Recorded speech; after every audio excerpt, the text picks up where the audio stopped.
juga selama mengelola grup dari angkatan sebelum-sebelumnya, ini tuh banyak banget dipertanyakan. Banyak teman-teman yang masih bingung tentang sistem UT itu seperti apa. Karena jujur, emang UT itu banyak banget website, banyak banget istilah-istilah yang itu mungkin cukup bikin kita pusing gitu ya untuk menghafalnya. Nah, di sini aku bakal membahas beberapa poin yang itu tuh cukup penting, paling penting, dan mungkin nanti aku di akhir bakal memberikan beberapa saran yang harus kalian utamakan selama kuliah di UT gitu ya. Ini enggak semua akan aku sampaikan persisteman UT yang ada. Jadi aku hanya mengambil beberapa yang akan dibahas saja yang emang dominan dipertanyakan. Jadi kalau misalkan nanti ada pertanyaan-pertanyaan di luar hal itu bisa kalian tanyakan, bisa kalian persiapkan gitu ya. Bisa langsung ke materi, punten, moderator. Jadi ada sistem yang itu tuh bikin bingung. Banyak banget camaba yang nanya ke aku, Kak, aku mending ambil SIPAS atau non-SIPAS. Nah, ini yang bakal aku bahas pertama. SIPAS dan non-SIPAS itu apa? Dan kenapa hanya dua ini yang aku sorot? Karena SIPAS itu banyak jenisnya. Ada SIPAS penuh, SIPAS semi, SIPAS plus gitu ya, SIPAS non TTM. Hanya saja aku hanya akan membahas dua sistem ini. Kenapa? Karena dua sistem ini tuh sistem yang bisa kalian pilih. Karena sisanya itu tidak akan bisa kalian pilih. Karena itu hanya untuk program beasiswa dan beberapa prodi tertentu saja yang itu sudah diatur oleh kampus masing-masing. Nah, yang pertama, SIPAS non TTM. SIPAS itu singkatan dari sistem paket semester. Non TTM itu non tutorial tatap muka. Dalam artian berarti online, tidak offline gitu ya. Nah, per semester sudah ditentukan mata kuliahnya berbeda dengan non SIPAS. Kalau non SIPAS itu kebalikannya gitu. Jadi non SIPAS itu dari satu semester itu dari setiap semester kalian itu bisa memilih sendiri mata kuliahnya. Sebenarnya SIPAS dan non SIPAS itu, kalau misalkan teman-teman bingung, Kak, aku pusing banget nih, aku non SIPAS, aku salah pilih, aku ribet nih tahapan registrasinya dan sebagainya. SIPAS dan non SIPAS itu basicnya. Karena kalian ya, di saat kalian sudah menjadi mahasiswa UT, itu kalian memiliki yang namanya akun mahasiswa atau akun My UT. Di saat kalian masuk ke akun MyUT, itu ada yang namanya LKAM. Di mana LKAM itu memuat daftar mata kuliah dari semester 1 sampai semester 8. Itu sudah dikelompokkan. Mau SIPAS, mau non-SIPAS, semuanya sama, isinya sama. Bedanya apa? Kalau SIPAS, itu setiap kalian meregistrasikan mata kuliah setiap semester. Itu sudah sesuai dengan urutan yang ada. Semester 1 lima matkul, ya udah 5 matkul tersebut yang dapat diregistrasikan. Sedangkan kalau non SIPAS itu dalam satu semester kalian bebas mau ambil mata kuliah mana aja dari semester apa aja, bebas. Tapi jika kalian non SIPAS dan gak mau ribet, aku gak mau milih-milih, kak pusing mau ambil yang mana aja pusing nih gitu kan. Kalian bisa kok mengambil dari sesuai urutan yang ada. Cuman untuk non SIPAS itu tetap harus mencatat kode matkulnya. Nanti aku bakal sampaikan tahapan-tahapan registrasinya seperti apa. Nah, kemudian SIPAS dan non SIPAS itu plus minusnya apa? Jadi kalau yang nanya enakan yang mana sih? Sebenarnya itu kembali ke kebutuhan masing-masing, menyesuaikan saja, karena kedua-duanya itu memiliki plus dan minusnya juga. SIPAS plusnya apa? SIPAS itu yang pertama murah, alur registrasinya juga tidak susah, nggak ribet. Jadi kalau misalkan kalian kuliah di UT aja, kuliah di UT murah kok, cuma 1,3. 1,3 itu berlaku untuk SIPAS, tidak berlaku untuk non-SIPAS. Kenapa? Karena non-SIPAS itu biayanya lebih mahal. Tidak 1,3. Bisa lebih, bisa kurang, sesuai jumlah SKS yang teman-teman ambil. Kemudian alur registrasi mata kuliahnya lebih ribet, beda dengan SIPAS yang super-super simple. Kemudian, minusnya SIPAS itu apa? SIPAS itu kuliahnya harus 4 tahun minimal, tidak bisa dipercepat lagi. Berbeda dengan non-SIPAS, itu bisa kuliah cepat. Jadi buat teman-teman yang memilih jalur RPL atau melanjutkan kuliah ke UT, kemudian teman-teman yang ingin kuliah cepat, cum laude, dan sebagainya, teman-teman bisa pilih non-SIPAS. Cuman konsekuensinya yaitu biayanya lebih mahal dan tahapan registrasinya lebih ribet. Jadi enaknya pilih yang mana itu kembali menyesuaikan ke teman-teman masing-masing gitu ya. Karena kalau aku pribadi, aku SIPAS. Karena aku cari yang murah dan enggak yang ribet. Masalah kuliah 4 tahun gak apa-apa, yang penting tepat waktu. Boleh di next? Nah, kemudian itu ada tahapan alur registrasinya. Di sini bisa kalian lihat ya, kalau SIPAS dan non-SIPAS, perbedaannya non-SIPAS itu lebih banyak tahapannya. Karena kalau SIPAS, di saat kalian sudah memiliki akun mahasiswa, akun MyUT, kalian tinggal masuk, registrasi mata kuliah, bayar, sudah gitu. Sedangkan kalau non-SIPAS itu, di saat kalian masuk ke akun MyUT, itu kalian aku sarankan untuk cek dulu LKAM-nya, di screenshot ataupun dicatat mata kuliah yang mau kalian ambil. Dicatat kode matkulnya, kemudian kalian registrasi mata kuliah, masukin satu-satu kode mata kuliahnya. Lebih ribet, karena kalau SIPAS itu begitu kalian registrasi, semua udah masuk otomatis gitu. Berbeda dengan non-SIPAS yang kalian tuh harus masukin satu-satu kode mata kuliahnya. Seperti itu. Nah, kemudian tinggal dibayarkan. Next, boleh di next, maaf. Nah, kemudian ini aku kasih tahu nih, untuk catatan ya, catatan untuk kalian yang non-SIPAS, karena ini sering banget kelewat. Langsung di next aja nggak apa-apa, ke yang selanjutnya. Di sini itu dia ada yang namanya update tutorial online dan mengikuti tuton. Ini banyak banget dipertanyakan. Teman-teman, karena sekarang nih ya, besok sudah penutupan masa registrasi tuton, jam 23.59 malam. Ya, jadi ada sisa 1 hari lagi buat teman-teman yang mau mengikuti tuton. Ini sering banget kalian salah paham gitu ya. Untuk SIPAS nih ya, untuk SIPAS dulu kita bahas satu-satu nih. Karena ini tentang sistem pengambilan mata kuliah tuh agak ribet banget ya. Jadi aku coba sampaikan dan aku harap teman-teman bisa memahaminya. Untuk SIPAS, pada bagian update tutorial online itu sudah otomatis mengikuti tuton. Yang aku lingkari sebelah kanan itu udah. Tapi buat teman-teman SIPAS yang, Kak, aku kan nggak mau tuton, aku maunya TMK. Tapi ini di sini udah mengikuti, berarti aku udah ikut tuton dong. Tidak seperti itu. Karena tanda mengikuti tuton yang ada di update tutorial online itu bukan tanda mengikuti tuton sistem pembelajaran. Tetapi ini tuh hanya akses gitu. Jadi hanya akses utama. Karena kalau SIPAS itu udah otomatis punya akses. Terlepas kalian mau ikut tuton atau enggaknya, enggak masalah. Ini tidak ada kaitannya. Karena mengikuti tuton itu ditandakan dengan menyetujui form kesediaan tuton di website e-learning. Jadi ini bukan permasalahan ya. Jadi teman-teman SIPAS yang update tutorial online-nya sudah mengikuti seperti ini, kalian tidak mau ikut tuton, mau ikut TMK, tidak apa-apa, jangan dihiraukan karena itu hanya akses saja. Nah, kemudian untuk non-SIPAS ini patut dicatat ya, ini harus dicatat nih, karena banyak banget teman-teman non-SIPAS yang kelewat atau keskip di bagian ini. Jadi, buat teman-teman non-SIPAS, di saat kalian sudah meregistrasikan mata kuliah atau sudah membayar maupun belum membayar, kalian kalau misalkan mau ikut tuton, karena gini ya, kalian kalau misalkan kalian udah bayar nih, terus aku mau masuk e-learning, aktivasi nih, terus login, tapi kok tidak bisa disetujui ya formnya, padahal aku udah bayar. Ini untuk non-SIPAS ya.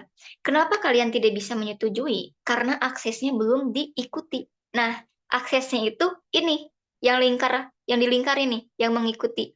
Jadi, untuk non-SIPAS, di saat kalian sudah membayar ataupun sebelum membayar, update tutorial online ini tuh harus diikuti dulu aksesnya.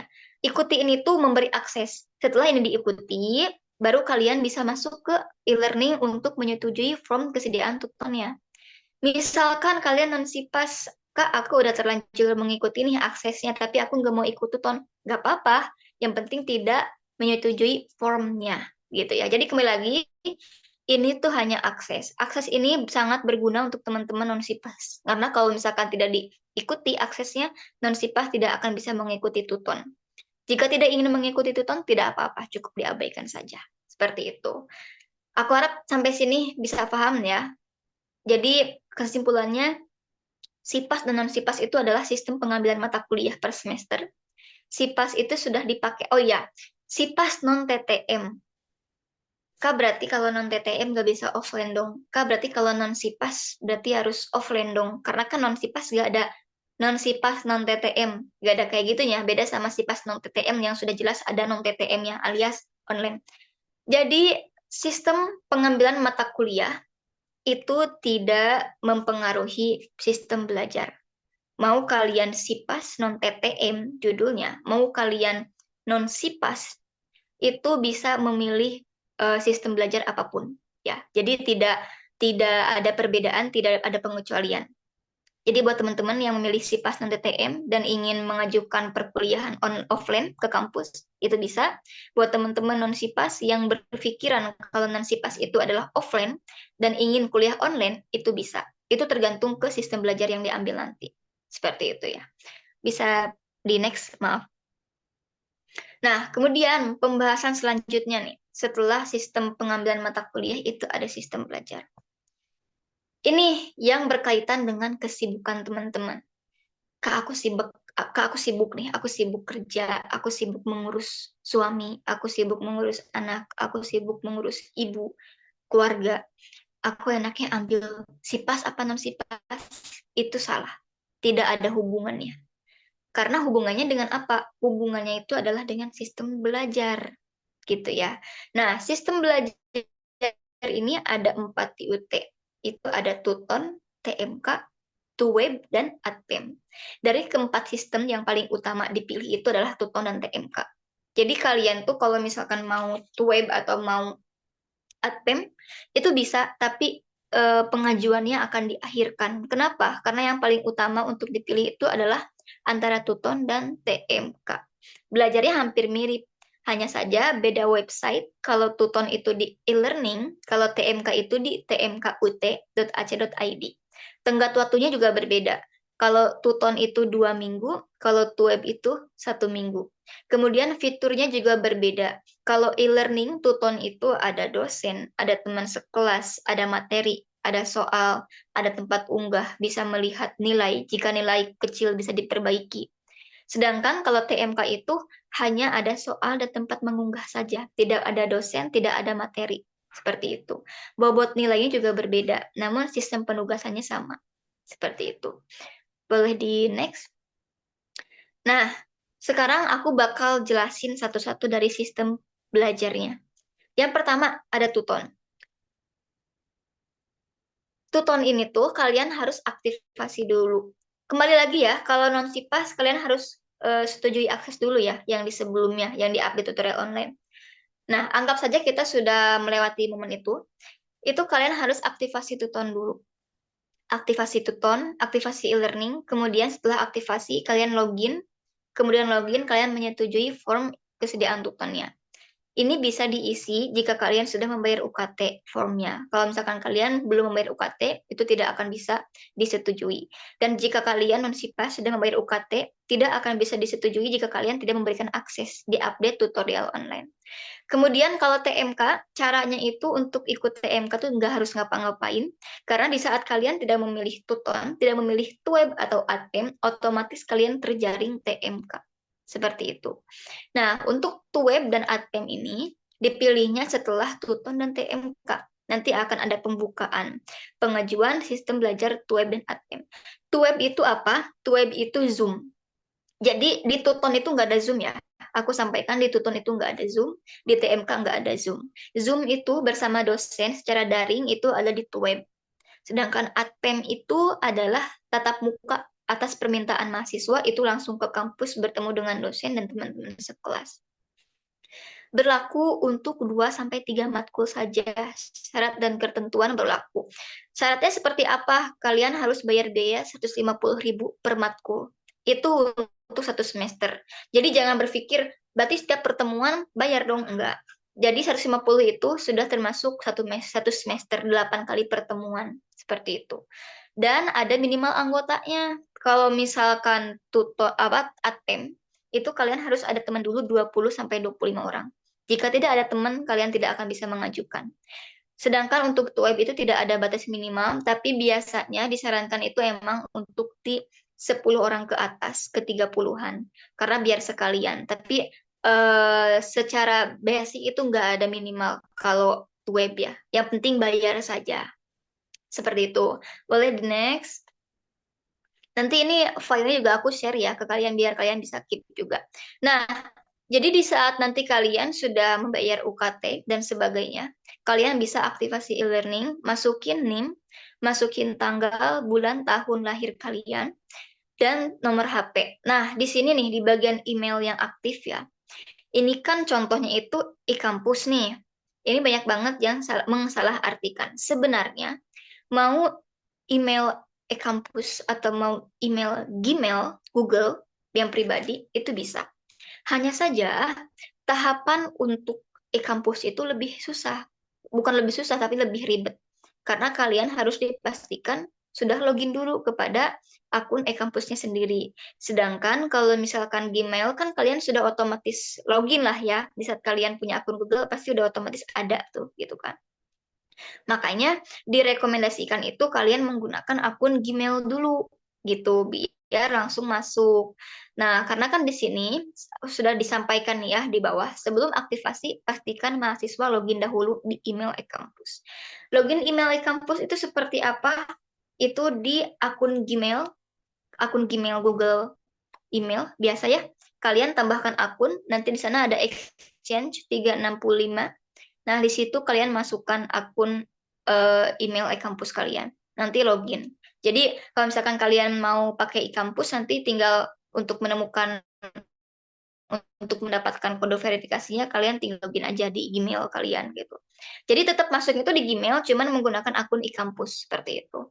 Nah, habis berhasil aktivasi, kalian bisa login di atas. Boleh di next, dibantu. Setelah login, nanti kalian bakal masuk tampilannya seperti ini. Jadi nanti bakal ada form kesediaan mengikuti tuton. Nah, ini nanti diklik terus setujui. Nanti menjelang 1 minggu atau 2 minggu sebelum tuton, nanti semua kursus atau semua matkul itu sudah ada di sini. Nah, nanti di saat semua matkul sudah ada, kalian bisa diklik saja matkulnya. Terus di situ nanti ada forum perkenalan, jadi kalian perkenalkan diri kalian. Dan itu tuh bisa dilihat oleh semua teman-teman sekelas, termasuk dosen nantinya. Nah, teman sekelas ini tuh di sekitar 40 ke 50 orang, itu se-Indonesia dan yang di luar negeri.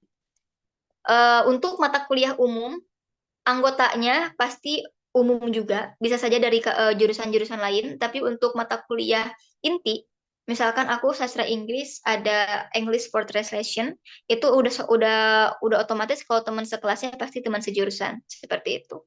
Bisa di next lagi. Nah, kemudian ini pertanyaan, gimana ya caranya belajar biar enak gitu. Gimana ya caranya belajar biar masuk langsung. Karena menurut aku gaya belajar itu kembali ke masing-masing ya. Karena setiap orang berbeda gaya belajarnya. Tapi aku di sini bakal membahas tentang gaya belajar yang umum saja di UT, yaitu menggunakan metode SQ3R yang ini sudah dijelaskan di OSMB PKBBJ ya. Kalian ada dikasih lembar jawaban, lembar kerja yang di sana tuh ada langkah-langkah SQ3R yang harus diisi.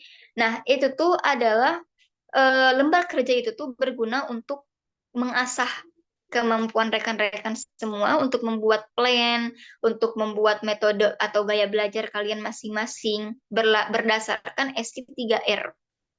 Nah, SQ3R itu ada survei, question, read, recite, dan review.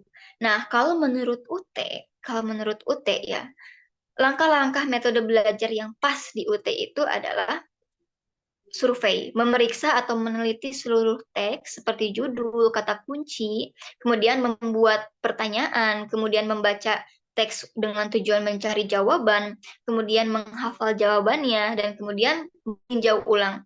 Nah, Aku bikin analogi ya, aku bikin contoh. Aku sastra Inggris.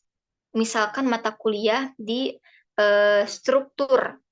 Aku mau belajar dari bab 1 sampai bab 3 atau bab 1 saja deh. Aku mau belajar nih hari ini di bab 1 dengan metode SKIT 3R. Itu caranya seperti apa?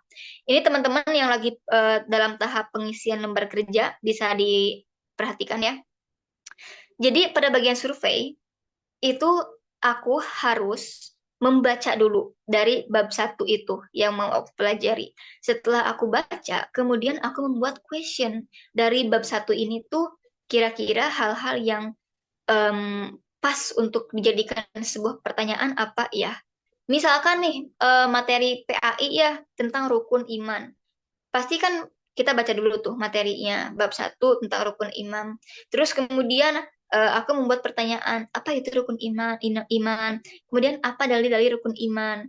Seperti itu. Nah, setelah membuat pertanyaan, itu kalian bisa mencari jawabannya sendiri di bab 1 tersebut. Jadi kalian membuat pertanyaan yang sebenarnya itu jawabannya sudah ada.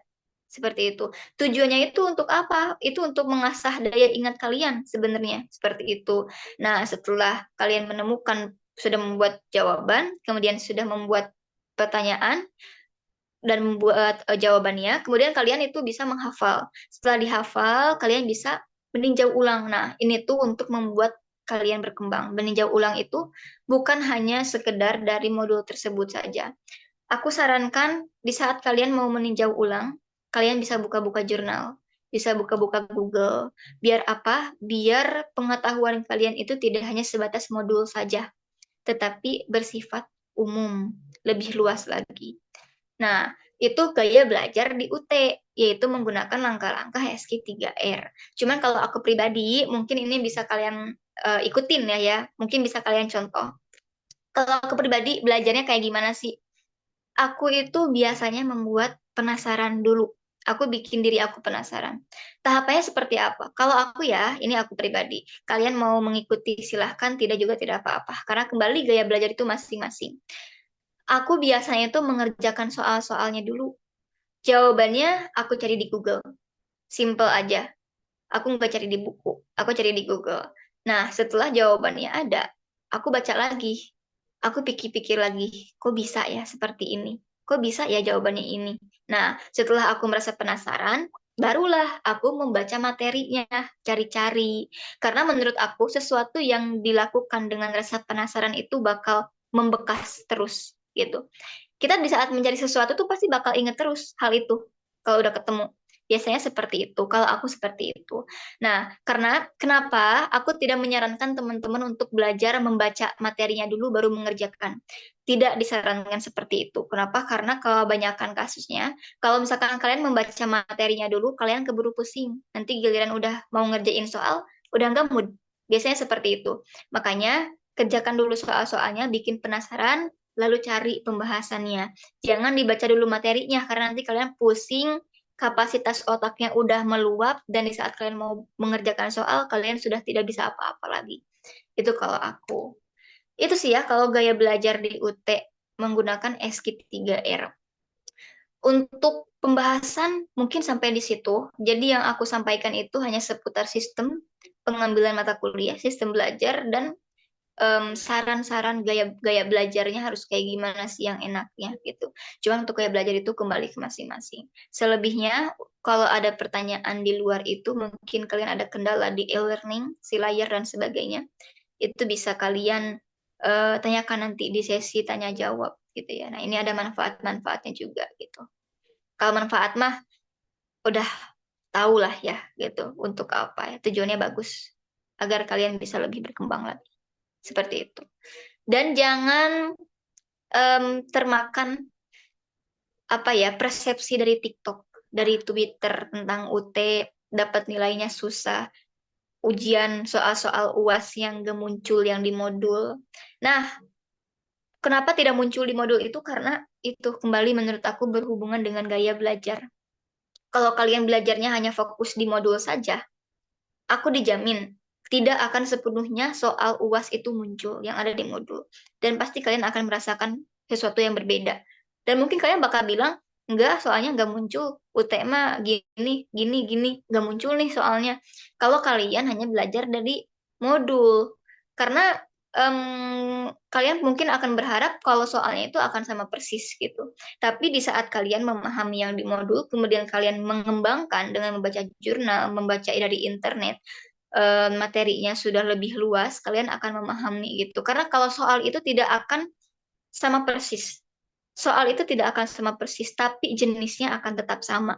Kalau soalnya A, jenisnya tentang pencarian suatu rumus misalkan, mungkin soalnya akan berbeda, tapi rumusnya akan tetap sama. Kalau misalkan kalian hanya berfokus ke modul, kalian berharap soalnya persis sama yang di modul, itu tidak akan.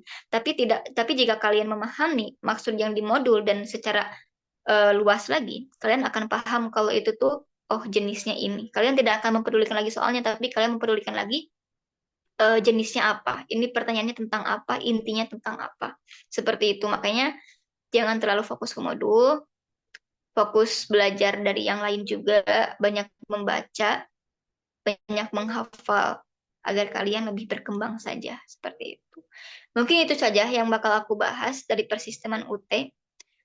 Kalau misalkan nanti ada pertanyaan